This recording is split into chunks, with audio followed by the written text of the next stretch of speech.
Muy buenos días, hermanos. Feliz Santo Sábado. Que el Señor los bendiga y el Señor los guarde.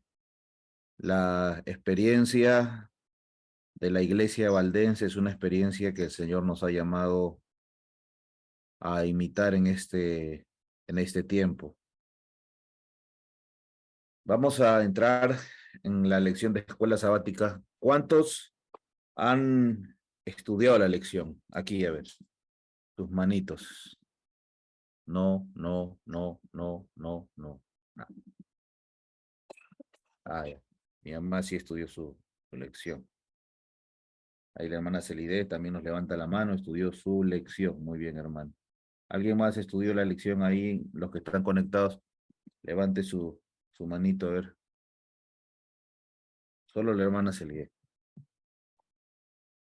Hemos entrado a un nuevo año, una nueva lección, y la nueva lección lleva por título el que está viendo en pantalla, que dice administrar para el Señor hasta que Él venga.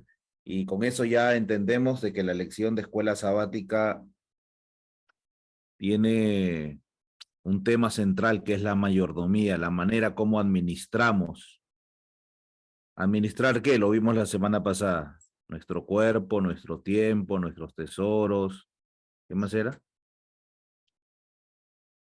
Los talentos. ¿Cómo administramos todo eso, no?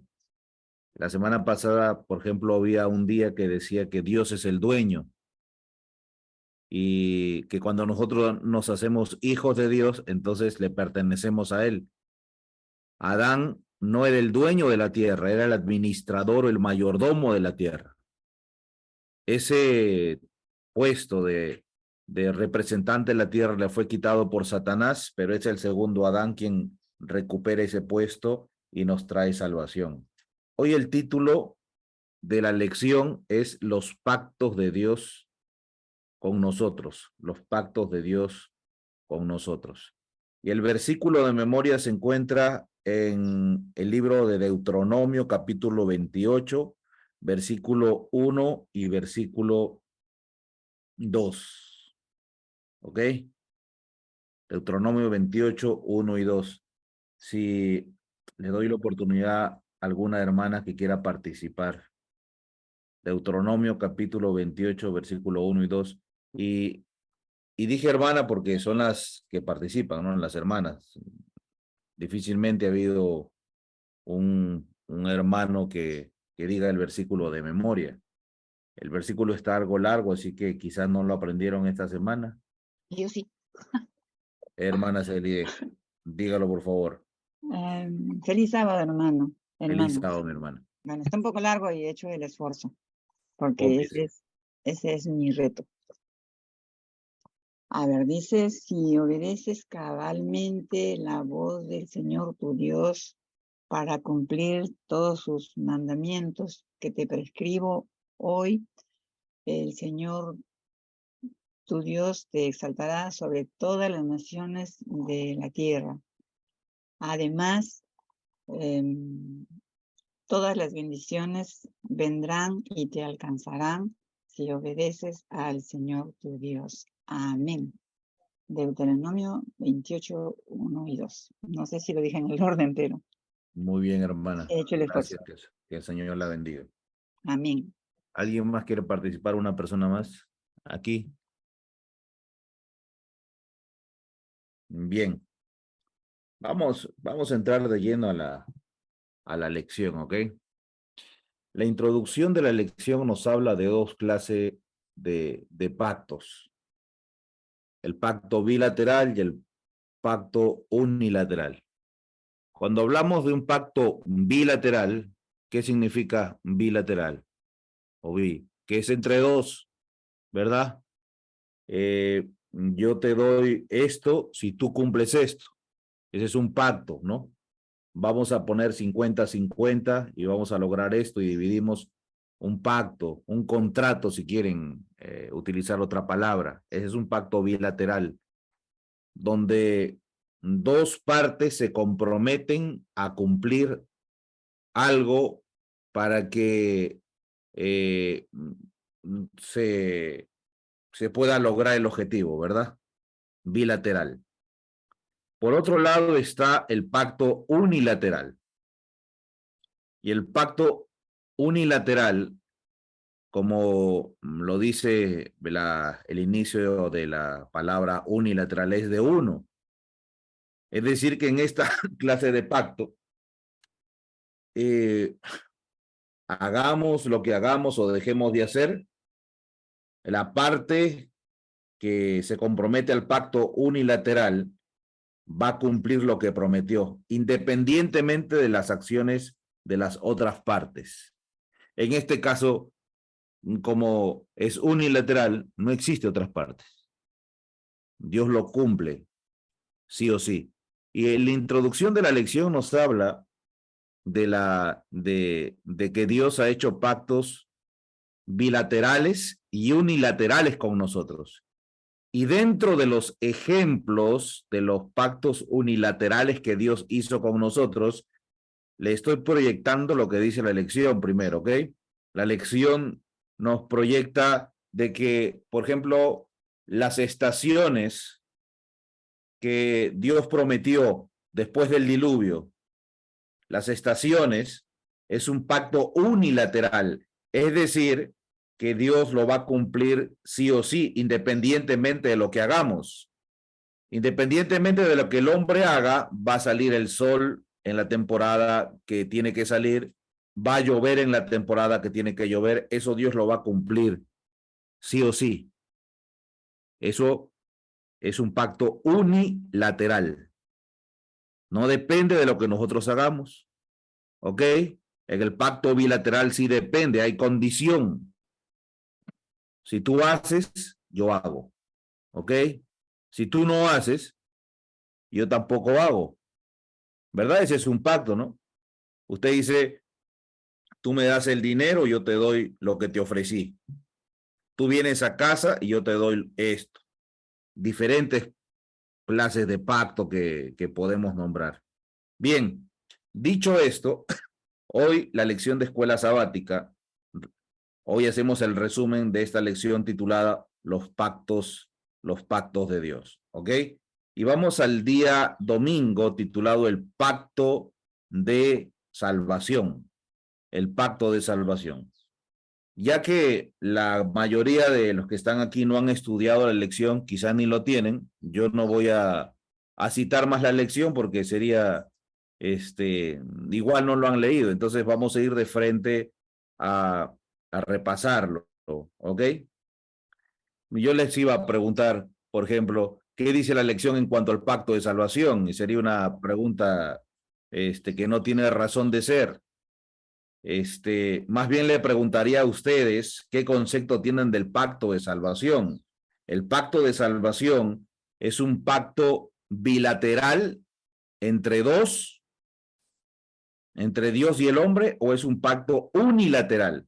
¿Qué creen ustedes? Pueden abrir su micro y participar brevemente, si así lo desean. El pacto de Yo, salvación. yo creo que No es eh, le unilateral. abre la Ay, puerta perdón. al otro.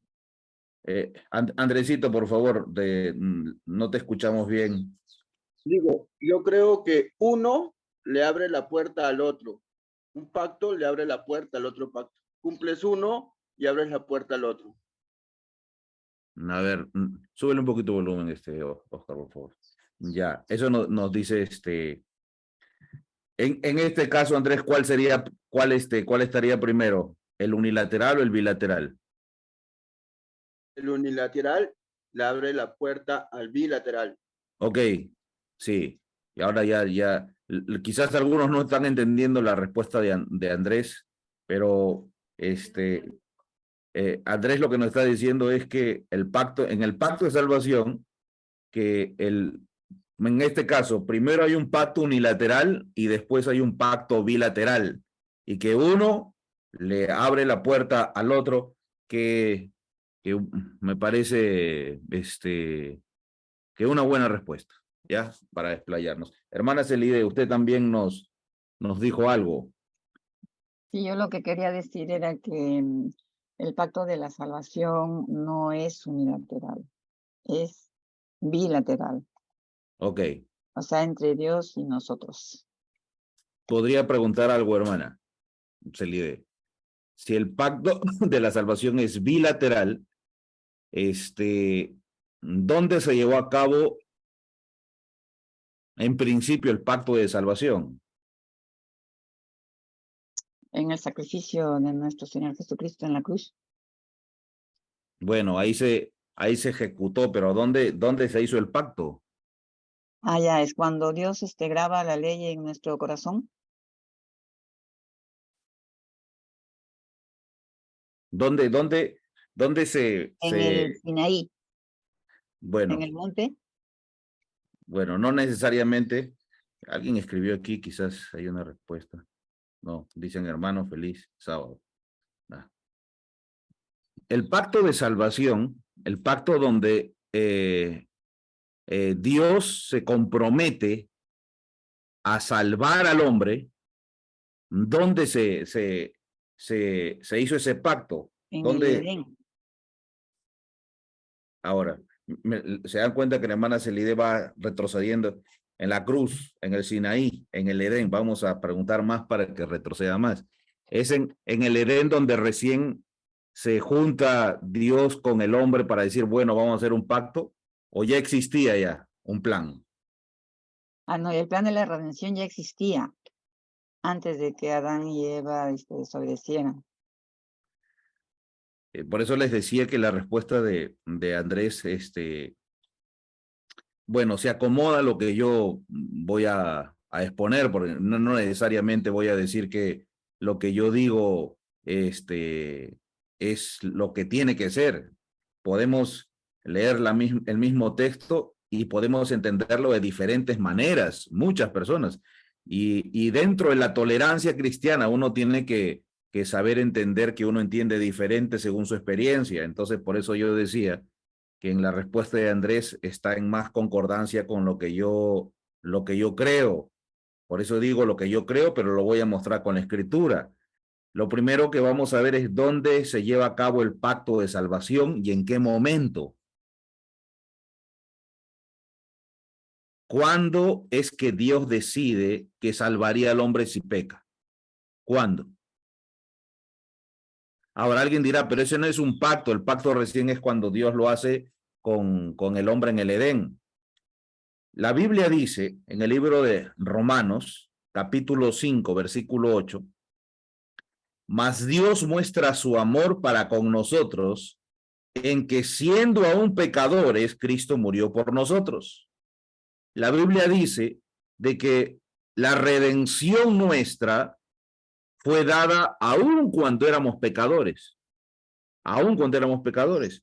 Y en el libro El deseado de todas las gentes, el último capítulo del libro Deseado de todas las gentes, cuando nos cuenta la experiencia de Jesús cuando asciende al reino de los cielos y se encuentra con su Padre.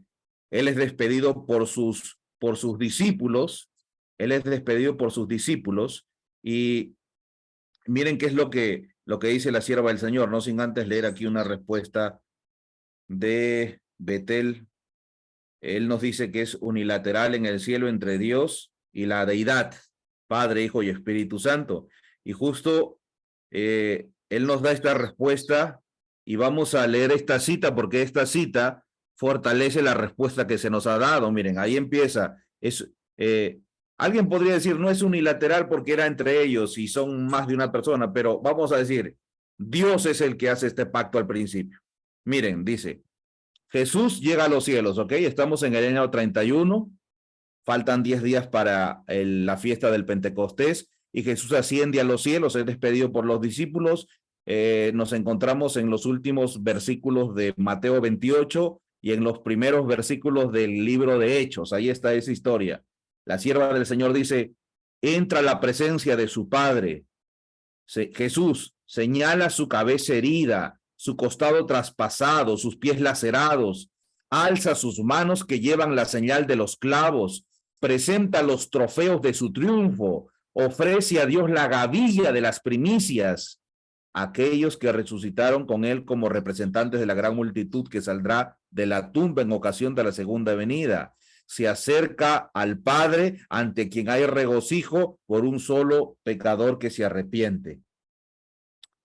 Dice además, y ahora la sierva del Señor explica, desde antes que fueran echados los cimientos de la tierra, el Padre y el Hijo, y aunque no lo dice, en la respuesta de Betel decía el Espíritu Santo, yo también creo que estuvo el Espíritu Santo ahí. En presencia, desde antes que fueran echados los cimientos de la tierra, el Padre y el Hijo se habían unido en un pacto ¿de qué? En un pacto para redimir al hombre, para salvarlo, en caso de que fuese vencido por Satanás. Aquí está el pacto de salvación.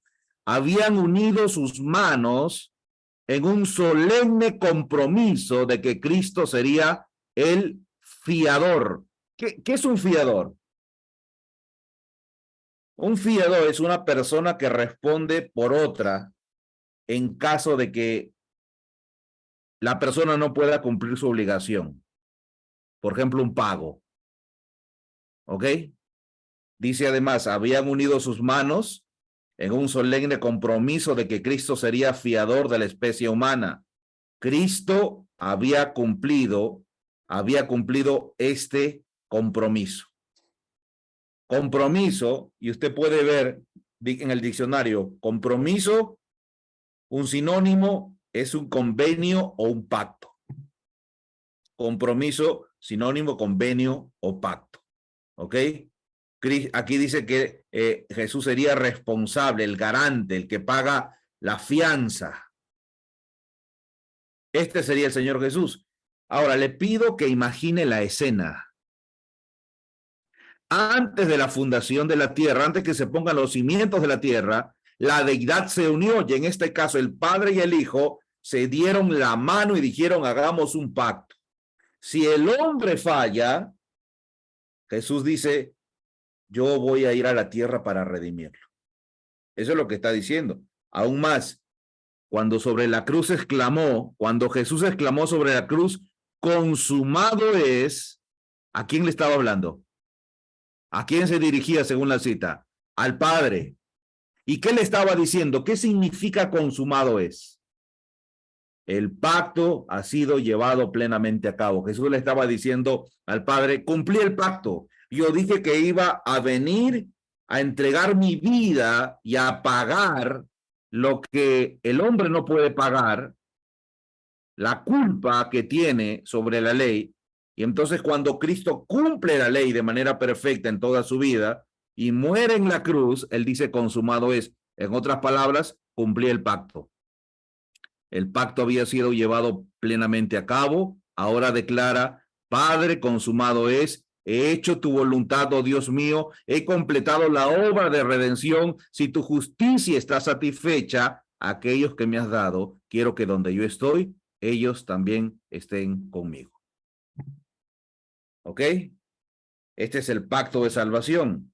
Y voy a fortalecer la idea con dos citas más. Señales de los tiempos, 12 del 6 de 1901. Dice, el pacto de misericordia fue hecho antes de la fundación del mundo. Ha existido desde toda la eternidad y es llamado el pacto eterno. A fin de conocerle, página 369, el pacto de gracia, favor inmerecido, existía en la mente de Dios desde los siglos eternos, se lo llama el pacto eterno. ¿Ok? Se llama el pacto eterno. Ahora, cuando nosotros estudiamos el tema del pacto, a veces cometemos un error cuando tratamos de entender el pacto desde nuestra perspectiva. Yo entiendo que un pacto es algo entre dos y que si yo doy, el otro da, y si él cumple, yo cumplo. Pero cuando vamos a la Biblia, de hecho, la palabra pacto viene del hebreo berik. En el griego es diateque, en hebreo es berik. Y nosotros vemos que aún en el griego, el apóstol Pablo, por ejemplo, usted lea el libro de Gálatas, capítulo 3, versos 15, 16 en especial el 17, y usted va a ver cómo la palabra pacto y promesa se intercambia. Cómo Pablo utiliza la palabra pacto y promesa y le da la misma equivalencia, ¿ok? En muchas partes el apóstol Pablo hace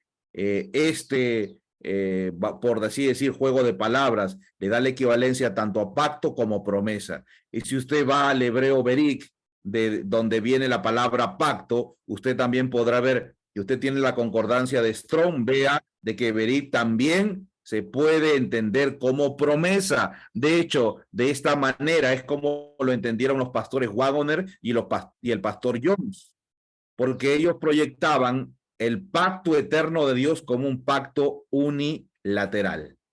Así lo presentaban, un pacto unilateral. Ahora, yo quiero citar lo que dice la sierva del Señor en cuanto a la parábola de la oveja perdida. En este capítulo, la sierva del Señor dice, página 147 del libro Palabras de Vida del Gran Maestro, los judíos enseñaban que antes de que se extienda el amor de Dios al pecador, éste debía arrepentirse. Así enseñaban los judíos. Antes de que se extienda el amor de Dios al pecador, éste debe arrepentirse. A su modo de ver, el arrepentimiento es una obra por la cual los hombres ganan el favor del cielo.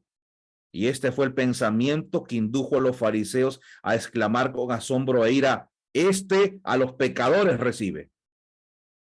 Porque para ellos los pecadores no eran dignos de misericordia y de amor, porque para ellos primero tenía que haber una obra. ¿Cuál? El pecador debía arrepentirse si quería que Dios le extienda su amor.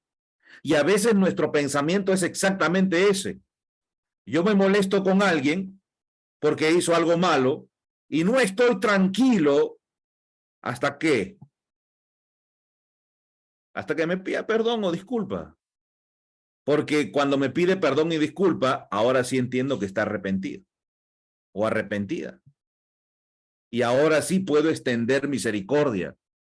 Pero antes de eso no.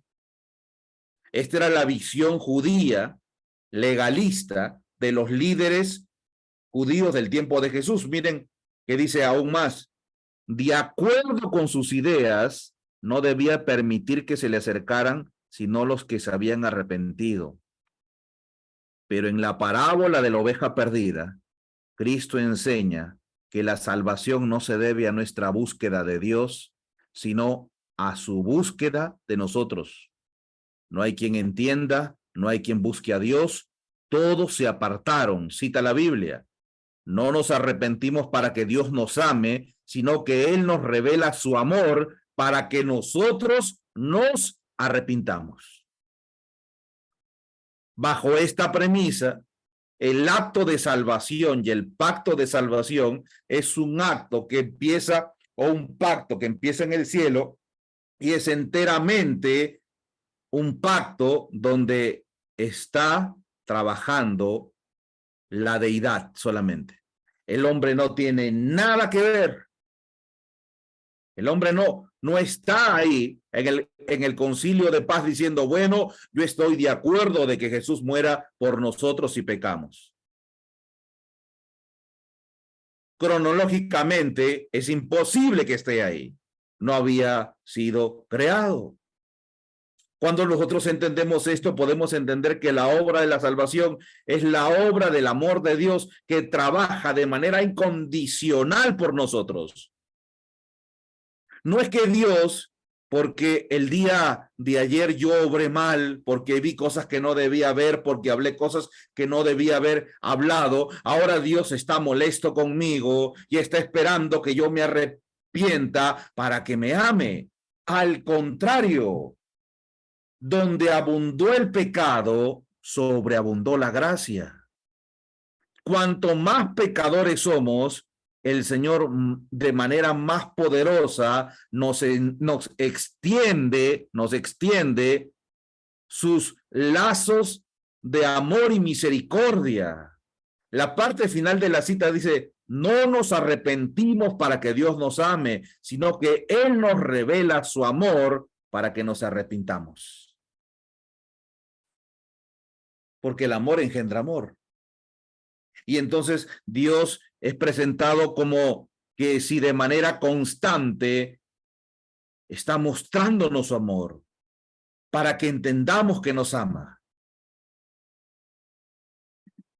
Ahora, hermanos, los que hay algo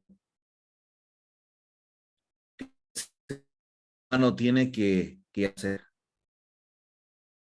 Porque los que se benefician del pacto o del testamento, los que se benefician del pacto o del testamento, porque es otra palabra para pacto,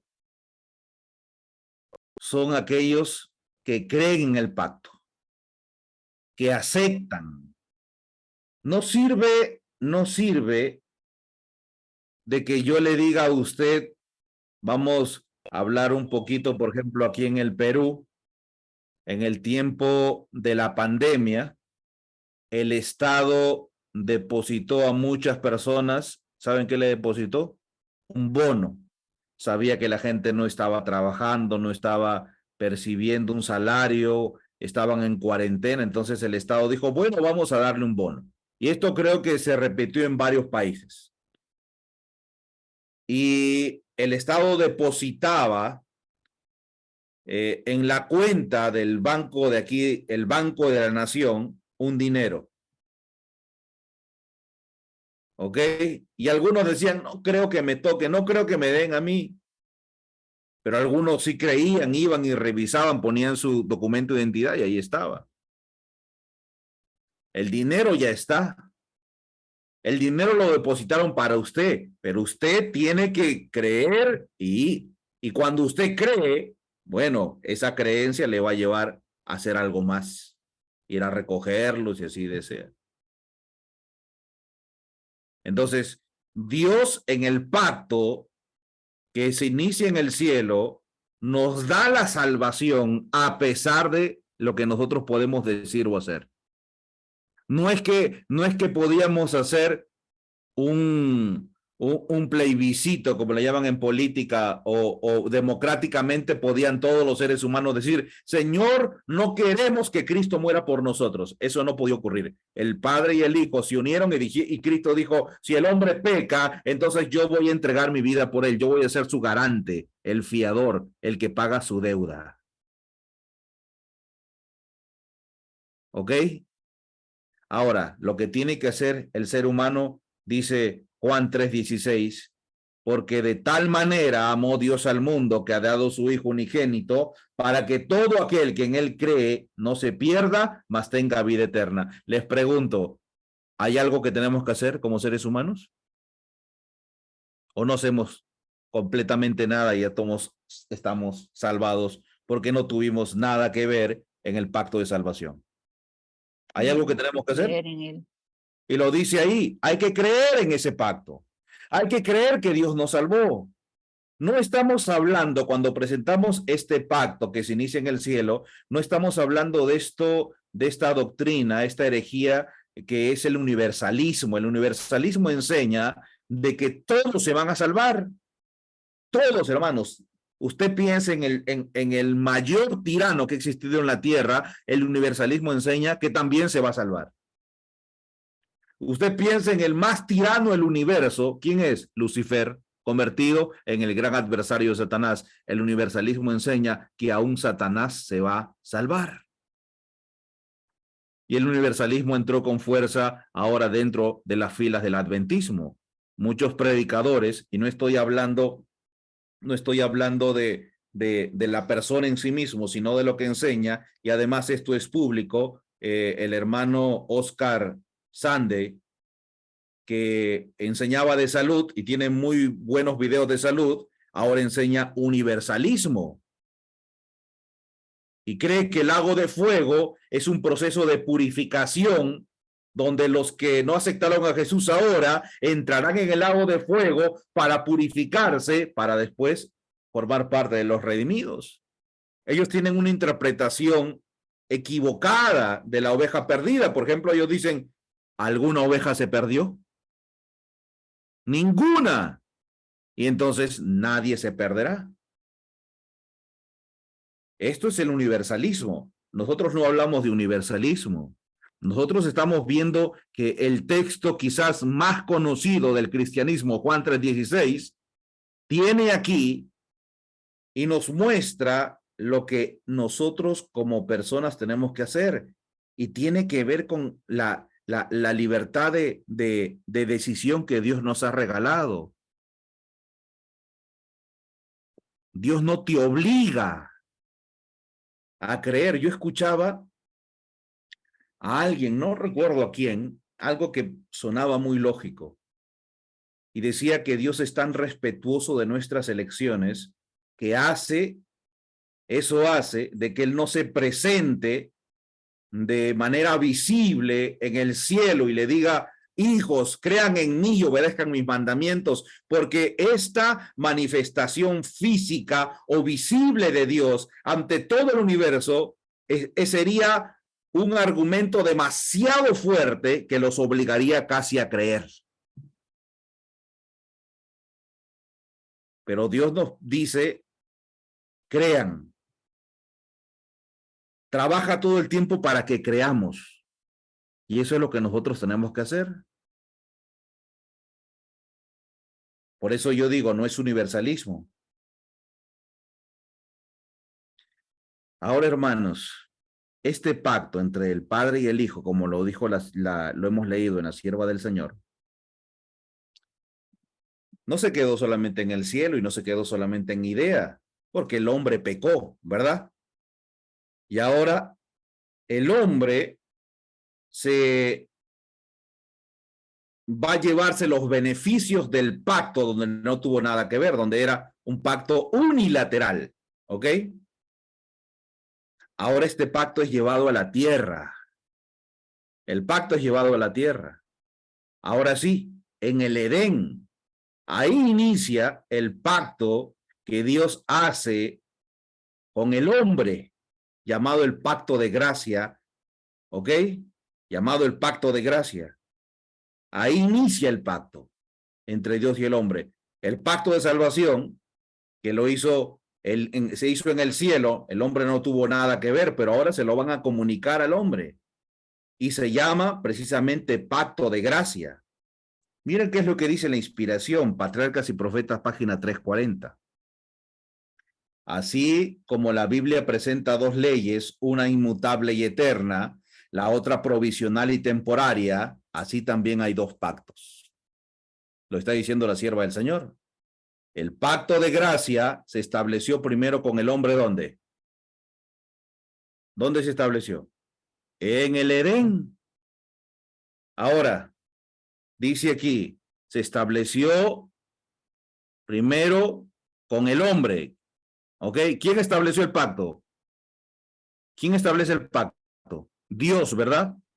Pero ¿con quién lo establece? Con el hombre. Ahora sí encontramos dos partes, ¿o no? Ahora sí hay dos partes. Ahora sí podríamos decir que es un pacto bilateral, podríamos decir, porque yo lo voy a dejar para que usted lo interprete, lo lea después y saque sus conclusiones. Porque ahora sí encontramos que Dios hace un pacto con el hombre y este pacto se llama pacto de gracia. Y ahora la sierva del Señor hace lo mismo que hace Pablo. Porque la sierva del Señor también intercambia las palabras pacto y promesa. Dice, cuando después de la caída se dio la promesa divina de que la simiente de la mujer heriría a la serpiente en la cabeza. El pacto que se hizo en el cielo, yo lo entiendo, y digo yo lo entiendo, se convierte en una promesa o pacto para el hombre.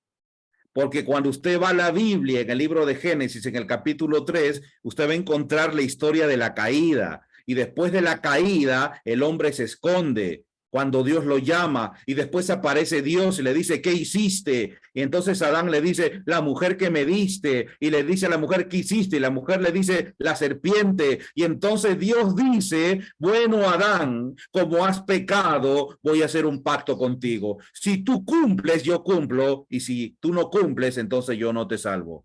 ¿Eso es lo que dice el relato bíblico? El relato bíblico dice de que Adán le culpa a su mujer, que la mujer culpa a la serpiente, por ende a Dios, y Dios seguidamente dice, enemistad, le habla a la serpiente, le dice, enemistad pondré entre ti y la mujer, entre tu simiente y la simiente suya. Eso es lo que dice.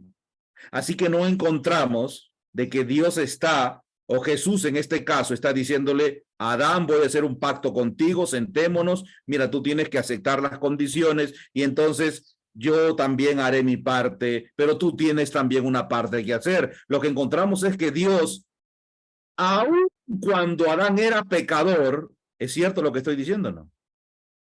El Señor le manifiesta su amor y le da la promesa de salvación. Enemistad voy a poner. Lo que estaba diciendo Adán, ahora eres un hombre pecador y ya no puedes obedecer. No tienes fuerza para vencer. Y vas a intentar muchas veces vencer y no vas a poder. Ahora tienes debilidades, tienes malos hábitos. Y por más que tengas fuerza e intentes vencer el pecado, no vas a poder. Porque ahora tú eres amigo del pecado. Así que lo que yo voy a hacer es hacer una enemistad, formar una enemistad entre ti y el pecado, cosa que tú no puedes hacer, yo la voy a hacer. Y la sierva del Señor dice que únicamente la gracia de Cristo puede hacer que yo odie el pecado y que ame al Señor. Pero esa promesa o ese regalo de salvación se da aún antes de que Adán se arrepintiera. Dice además, este pacto, ahora él dice, este pacto puso al alcance de todos los hombres el perdón y la ayuda de la gracia de Dios para obedecer en lo futuro mediante la fe en Cristo. ¿Se da cuenta? Este pacto, la promesa que se le da a Adán, puso al alcance de todos los hombres el perdón y la ayuda de la gracia de Dios para obedecer en lo futuro mediante la fe en Cristo. ¿Qué puso? Dos cosas, dice, que es importante. Perdón y ¿qué más? Y ayuda. No se olvide de eso. La gracia del Señor nos da perdón y nos ayuda a obedecer. No solamente nos perdona, sino que también nos ayuda a obedecer. ¿Pero mediante qué? La fe en Cristo. ¿Y qué fe? Creer. Adán tenía que creer. También se les prometió la vida eterna si eran fieles a la ley de Dios. Así recibieron los patriarcas la esperanza de la salvación. ¿Se da cuenta cómo el pacto donde el hombre no tenía nada que ver ahora es llevado a la tierra en el Edén cuando Adán y Eva pecaron, pero es presentado más como una promesa que como nosotros lo entenderíamos en nuestra cabeza, como un pacto? Cuando yo entiendo un pacto, entiendo que se sientan las ambas partes y prometen que uno cumplirá si el otro también cumple, pero no es como se presenta, no lo presenta ni la Biblia ni el espíritu de profecía. Estas citas que acabo de leer se encuentra en el capítulo los dos pactos de patriarcas y profetas, página 340. Pero cuando yo leí estas citas, en cuanto que el pacto de gracia se hizo en el Edén, lo que todo estudiante tiene que hacer es, bueno, entonces voy a ir al Edén para ver qué pasó, porque ahí se inició el pacto. Quiero ver cómo fue ese pacto. Vas al libro de Génesis, capítulo 3, y lees. A ver qué dice. Y eso es lo que hemos citado hace un momento. No lo he puesto en diapositivas, pero lo he citado. La historia de la caída y cómo Dios después entra en acción con el plan de salvación. Ahora vamos al libro Patriarcas y Profetas, dicen en la página 44. Hablando del plan de salvación, Dios se iba a manifestar en Cristo. Dios estaba en Cristo reconciliando consigo al mundo. El hombre, aquí está la posición de Adán. El hombre se había envilecido tanto por el pecado que le era imposible por sí mismo ponerse en armonía con aquel cuya naturaleza es bondad y pureza. Hermanos, no está hablando del futuro, está hablando, el capítulo que estoy leyendo es la caída. Está hablando bajo el contexto de la caída de Adán, y bajo ese contexto, la inspiración dice, el hombre se había envilecido tanto por el pecado que le era imposible por sí mismo ponerse en armonía con aquel cuya naturaleza es bondad y pureza. Pero después de haber redimido al mundo de la condenación de la ley, aquí está el perdón. La primera parte del pacto de Dios es perdonar. Y yo acepto. Dios perdona. Y yo acepto su perdón. Dios no me perdona. De hecho, hermanos, usted no tiene ni siquiera que arrepentirse para que Dios le brinde su perdón. Lo que yo tengo que hacer es aceptar el perdón. De lo contrario, seguiré en la culpa y en la condenación. Porque Cristo, al morir en la cruz, nos brinda el perdón. Recuerde que cuando Cristo muere en la cruz, usted aún no había nacido y Jesús ya le estaba brindando perdón. Estaba diciendo, muero por tu pecado que has cometido hoy. Muero por tu pecado. Estaba pagando. Ahora, pero después de haber redimido al mundo de la condenación de la ley, Cristo podría impartir poder divino al esfuerzo humano. ¿Se dan cuenta? Que en la parte primera yo acepto el sacrificio de Cristo.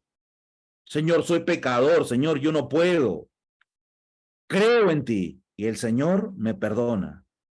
Pero en la parte segunda, el Señor me fortalece. Cristo imparte poder, porque el esfuerzo humano sin la gracia de Cristo es fracaso y derrota. Y ahora dice, miren cuál es nuestra parte, hermanos. Así, mediante el arrepentimiento ante Dios y la fe en Cristo, los caídos hijos de Adán podrán convertirse nuevamente en hijos de Dios. Nuestra parte, creer en el Señor, arrepentimiento, creer en el sacrificio de Cristo. De esa manera podemos volver a ser hijos de Dios. Pero tenemos que creer. Esa es nuestra parte. Ahora, la cita también nos habla de obediencia. Cristo podría impartir poder divino ¿al qué? Al esfuerzo humano. ¿Quiere decir, hermanos, que yo tengo algo que hacer? No solamente creer, no, hermano, ese es un mensaje evangélico, solamente cree. En el pacto de salvación, yo creo, y el creer, miren, hermanos, algunos piensan que yo obedezco para salvarme. Quiero mostrarles una cita que se encuentra en Hechos de los Apóstoles, página 450. Hermano Isaías. Dime, Andrés. Disculpa que te interrumpa, pero esto de aquí, antes de que leas la cita, es algo que siempre ha estado en mi mente. Esta es una interrogante que siempre ha estado en mi mente. Y a veces me ha hecho tambalear hasta que termine tambaleando. Si yo oro, ¿no? Si yo oro, es porque es para decirle a Dios que me quite tal o cual mal hábito, ¿ya? Entonces, supuestamente yo oro creyendo que Él tiene todo el poder. Entonces, como Él tiene todo el poder, yo, ¿para qué necesito obrar? ¿No? Si yo estoy creyendo que Él tiene el poder para hacerlo, ¿no? Entonces, y si yo se lo dejo a Él, ¿no? Entonces, ¿para qué necesito orar? ¿No? Ese es un dilema que yo siempre he tenido en la mente y que hasta el día de hoy estoy Un poquito se está dilucidando, pero si pudiera estar más claro, sería mejor, ¿no? O sea, ¿para qué orar? ¿No? ¿Para qué orar si yo lo puedo hacer? Si yo lo puedo hacer, ¿para qué necesito de Dios? Y si yo oro, como Él tiene todo el poder, ¿por qué hacerlo yo? Si Él es el que lo puede hacer, ¿no? Ese es un dilema que siempre estaba en mi mente y que ahorita justo estoy escuchando que vas a entrar allí. Discúlpame que te corte, pero a ver si lo puedes aclarar, por favor. Creo que esta cita va a hablar de ello. Ok, justo veía la hora y me decía, bueno, voy a leer unas citas más y voy a cerrar aquí, pero este dilema que estamos tocando, y usted lo puede leer en diferentes publicaciones, la Iglesia Adventista del Séptimo Día, después de 1844 y la gran luz que empezó a recibir, había convertido al pueblo adventista en un pueblo legalista. Usted puede ver en ejemplares, esto lo he tocado, de la revista Señales de los Tiempos y la Review Herald, cómo habían discusiones en cuanto a la ley el sábado. Los adventistas tenían que defender el sábado, la ley, ante los evangélicos que decían que la ley había sido clavada, que el sábado ya no estaba en vigencia, y esto había convertido al pueblo en un pueblo orgulloso. Podían repetir mucho texto, y cuando el pueblo estaba en medio de este problema, nosotros encontramos que Dios manda un preciosísimo mensaje. ¿Qué mensaje es? El mensaje de la justificación por la fe, con los mensajeros el pastor Wagner y el pastor Jones. Y ahora ellos empiezan a presentar y ellos utilizan frases como es más difícil perderse que salvarse. Ellos empiezan a mostrar la salvación y dicen lo que tenemos que hacer es aceptar, y empiezan a acusarlo de evangélico y dicen, ¿cómo que solo aceptar? Tenemos que obedecer. Pero la sierva del Señor apoya su mensaje, y ustedes saben que en el Congreso en 1888, por otras discusiones doctrinales, se rechaza finalmente el mensaje de la justicia de Cristo. La sierva del Señor no se quedó de manos cruzadas. La sierva del Señor, aunque ella en su momento dijo, el pastor Wagner y el pastor Jones explican mejor la justificación por la fe que yo. Ella lo dijo. Ella, después de lo ocurrido en 1888, escribe libros donde ella explica lo que es la salvación, cómo uno puede salvarse, para quitar toda confusión en cuanto a cuánto tiene que hacer el hombre, cuánto tiene que hacer Dios. La salvación, yo tengo que hacer algo, me tengo que esforzar, no me tengo que esforzar, solamente es creer. Entonces Dios, la sierva del Señor escribe un libro que es importante, El deseo de todas las gentes, donde habla de la actitud del pueblo judío, donde le está reprendiendo la actitud de los líderes, cómo rechazaron al Espíritu Santo. Pero si hay un libro, Andrés, que es importantísimo para todo aquel que tiene esta confusión y dice, bueno, yo oro y no sé si Dios va a actuar, y si Dios tiene el poder para hacerlo, ¿para qué yo me esfuerzo? Toda esta confusión lo aclara la sierva del Señor en el libro que se llama El Camino a Cristo. Que su título en inglés, y aquí hay algunas personas que hablan inglés dentro de nuestro público, su título en inglés es Pasos hacia Cristo, ¿verdad? Los que hablan inglés pueden escribirlo, ¿verdad? Así se llama, ¿verdad? En inglés, Pasos hacia Cristo. Y a mí me gusta más el título Pasos hacia Cristo que El Camino a Cristo. ¿Por qué me gusta más? Porque Pasos hacia Cristo te está mostrando, Andrés, cada capítulo es un paso que tú tienes que dar. Entonces tú empiezas leyendo el primer capítulo, es el primer paso que tienes que dar. Y cuando das el primer paso y lo entiendes, puedes dar el segundo. Y la respuesta más amplia de lo que tú quieres saber está en el capítulo, yo digo no se salten, ¿no? Pero vayan al capítulo 7, 8 y 9. Y ahí la sierva del Señor explica lo que yo voy a leer. Porque ella habla de que ella dice, un niño por más que se esfuerce, ¿puede crecer 1 centímetro? Él habla del árbol y dice, ¿acaso el árbol porque se esfuerce va a dar frutos? Eso es lo que muestra ella. Cuando uno lee esto dice, bueno, entonces solamente que tengo que creer y ya no hago más. Pero la sierva del Señor tiene ahí un comentario más abajo donde ella explica y dice que los árboles y las flores tienen algo que hacer, buscar el sol de justicia. Usted no está acá conmigo, pero yo veo aquí enfrente, los que están aquí pueden voltear y vean esa rama del árbol de mango. ¿Cuán estirado está? Miren, de este árbol de mango, ¿cuán estirado está? ¿Por qué creen que se estiró? Porque está buscando el sol. Y entonces yo estaba en un congreso en Misiones, Argentina, y justo habían ido dos jóvenes que estaban con la justificación por la fe, que ellos creían que lo único que se tiene que predicar es la justicia de Cristo, no profecía, no salud, no nada, solo justicia de Cristo. Y le dieron parte a ellos y ellos justo hablaron de eso. Y presentaban la visión quizás adventista evangélica de que el árbol no tiene que crecer, el árbol no, si se esfuerza no puede dar fruto porque el fruto es natural y todo esto. De que el niño por más que se esfuerce no puede crecer ni un centímetro. Así que lo que tenemos que hacer es creer, decían ellos. Para mí esta es una justificación errada. Porque la sierva del Señor lo dice abajo y ella dice, pero tenemos tanto la flor como el árbol lo que hace es buscar el sol.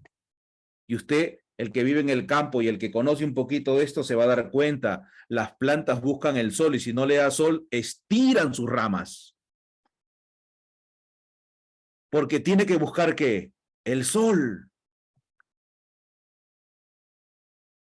¿Y saben qué dice la sierva del Señor luego de decir esta declaración que yo le estoy diciendo? Página 70 del libro Camino a Cristo. Conságrate a Dios cada mañana, haz de esto tu primer trabajo, dice. Por eso, la comunión con el Señor diaria es parte de la fortaleza que el cristiano tiene para vencer el pecado. Así que recomiendo este libro. Si no quieres leer todo el libro, Andrés, ve al capítulo 6, 7 y 8. Y si aún no entiendes eso, sabes que tienes la libertad de en cualquier momento darme una llamadita y poder conversar más ampliamente de este tema. Ok, Andresito, por el tiempo no me voy a alargar, voy a leer la cita. Dice, miren qué dice la cita. Juan no enseñó que la salvación puede ser ganada por la obediencia. Juan nunca enseñó eso, que la salvación puede ser ganada por la obediencia. Y miren qué dice, sino que la obediencia, ¿qué es? Es fruto. ¿Se dan cuenta? ¿De qué? De la fe y del amor. La obediencia, hermanos y hermanas, es un fruto. Es decir, sale de manera natural. Si el árbol recibe los nutrientes, el fruto es la consecuencia.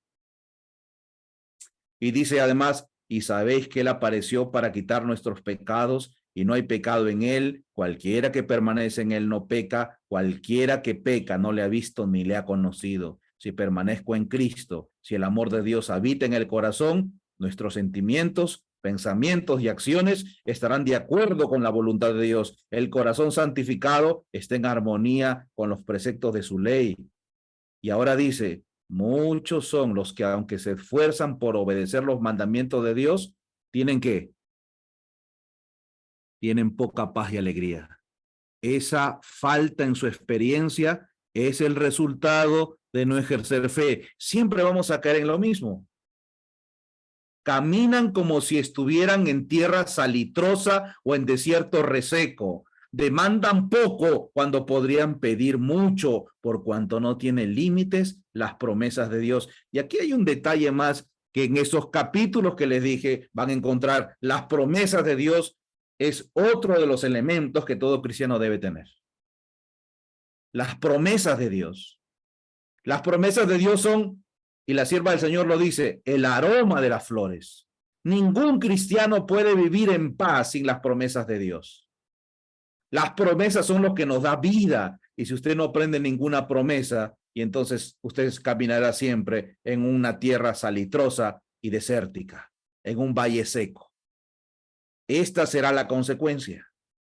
Usted caminará siempre así. Las promesas de Dios, en ese capítulo que acabo de recomendar, la sierva del Señor dice, Dios, Cristo te perdona, créelo, créelo, dice la sierva del Señor. ¿Lo has creído? Ahora da gracias. Y uno dirá, bueno, esto lo leo así, pero no es tanto como se dice, da gracias.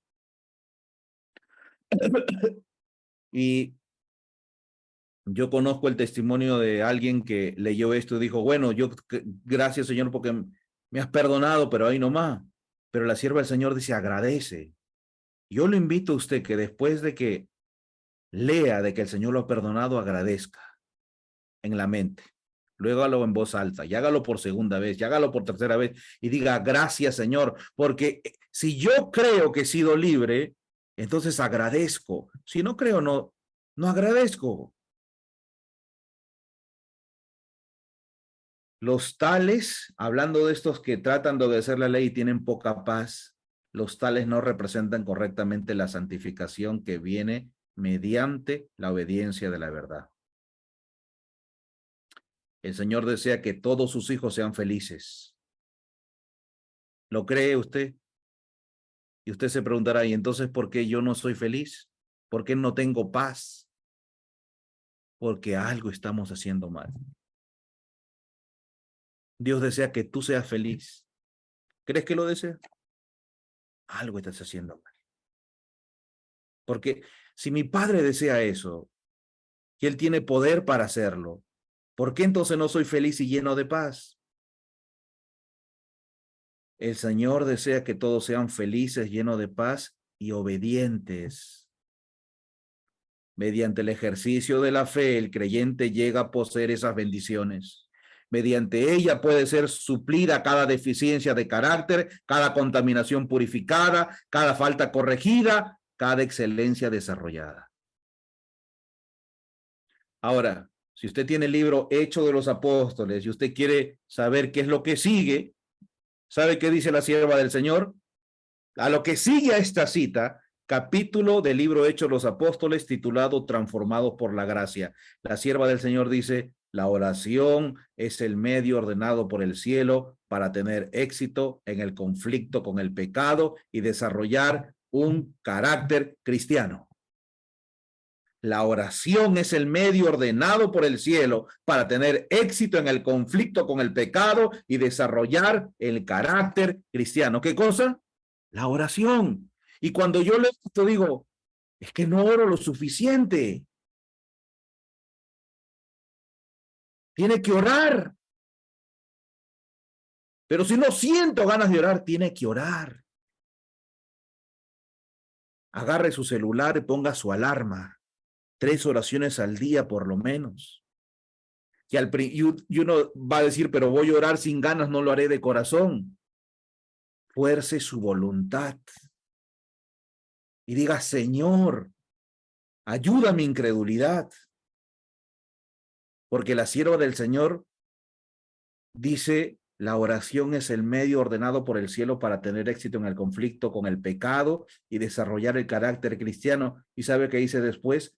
Las influencias divinas que vienen en respuesta a la oración de fe efectuarán en el alma del suplicante todo lo que lo pide. Ore y va a llegar la influencia divina. Lea más la cita usted. Y yo sé que algunos estarán diciendo, pero yo oro. Yo he orado, yo dedico tiempo a la oración. Yo sé que alguien dirá eso.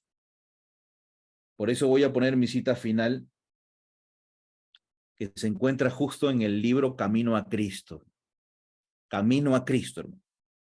El libro que fue escrito para entender la justificación por la fe. Página 102. Y yo con esto no estoy diciendo que usted no debe leer los libros del pastor Wagner y el pastor Jones. No estoy diciendo eso. Léalo, estúdielo. Pero si usted quiere leer un libro del espíritu de profecía que habla de ese tema, es el libro Camino a Cristo. Alguien me decía, si tú no has leído los libros del pastor Wagner y el pastor Jones, no puedes entender la justificación por la fe. Pero la sierva del Señor lo explicó aquí. Y ella dice ahí, el que no hace nada más que orar, pronto dejará de hacerlo. Y usted dice, yo no he dejado de hacerlo. Pero la otra cosa que puede pasar es, sus oraciones llegarán a ser una rutina formal. Y ahora, ponga atención a esto, por favor. Cuando los hombres se alejan de la vida social, el cristiano tiene que ser, ¿cómo? ¿Cómo tiene que ser? Social. Tiene que ser social. De la esfera del deber cristiano y de la obligación de llevar su cruz, cuando dejan de trabajar ardientemente por él. Miren, cuando uno deja de trabajar por el Señor, usted puede estar orando mucho, pero si usted deja de trabajar ardientemente por el Señor, por el Maestro, que trabaja con un ardor por ellos, pierde la esencia de la oración. Entonces, hermanos, no solamente es orar y orar. Usted tiene que trabajar ardientemente por las almas por las cuales Cristo murió. Si usted no hace eso, pierde la esencia de la oración y no tiene ya estímulo para la devoción. No tiene estímulo para la devoción. Sus oraciones llegan a ser personales y egoístas. ¿Oras por qué? Para mí. Y alguien dirá, pero yo no solamente oro por mí, oro por mi familia también. Y ahora si yo, sin ser profeta, voy a profetizar. No pasas de eso. Por ti y por tu familia, no pasas de eso. Porque ¿qué persona va a orar, Señor, ayúdame a llevar el evangelio si no lo está llevando? Señor, ayúdame a convencer, a hacer bien tu obra. Señor, ayúdame a dar un buen ejemplo. Señor, ayúdame a memorizar textos bíblicos. Señor, se están oponiendo a tu obra. Ayúdame. No hay fervor, no hay estímulo. Sus oraciones llegan a ser personales y egoístas. No pueden orar por la necesidad de la humanidad, por la extensión del reino de Cristo, ni pedir fuerza con qué trabajar.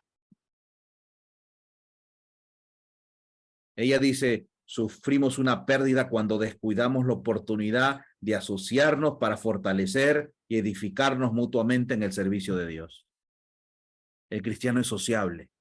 El cristiano busca oportunidad siempre de mostrar un rostro alegre, de hablar del amor de Dios.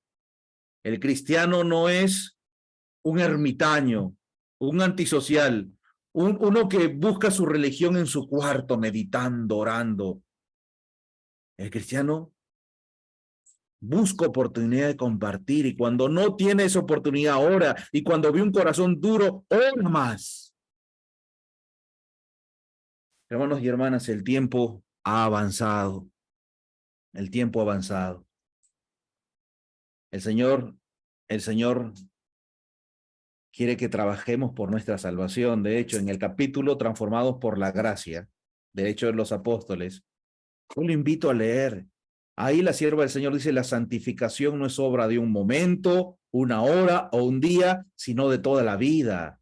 No se la consigue por medio de un feliz arranque de sentimientos, sino que es el resultado de morir constantemente al pecado y vivir cada día para Cristo. No puede corregirse los males ni producirse reformas en el carácter por medio de esfuerzos débiles e intermitentes. Solamente venceremos mediante un prolongado y perseverante trabajo, penosa disciplina y duro conflicto. La muerte al yo cada día. Qué bonito es el mensaje de la justicia de Cristo, de la victoria en el Señor Jesús. Lamentablemente, el tiempo no nos ayuda para continuar, porque el día siguiente es si obedecemos cabalmente, porque ahora el sí es condicional, siempre el sí es condicional. ¿Y cómo entran las condiciones en esta etapa de salvación? Bueno, el Señor bendiga su palabra y si usted no quiere esperar el estudiar esto, vaya a estos 2 capítulos y ellos lo explican mejor que lo que puede explicar un simple mortal. Que el Señor bendiga su palabra, hermanos. El Señor nos ama demasiado, demasiado. Y como en esta vida no hay suerte, yo creo que el Señor te trae para que escuches su palabra porque sabe que lo necesitas. Y Él quiere hacer esa obra en tu corazón. que vivas una vida completamente libre de todo mal hábito, de toda adicción, de toda práctica que nos degenera, que nos aleja de la paz y de la felicidad que el Señor quiere darnos. Que el Señor nos bendiga y nos guarde. En honor al tiempo vamos a cantar el himno número 29 para preparar nuestros espíritus para el culto divino. ¿Ok, hermanos? Vamos a ponernos de pie en casa y vamos a cantar el himno número 29.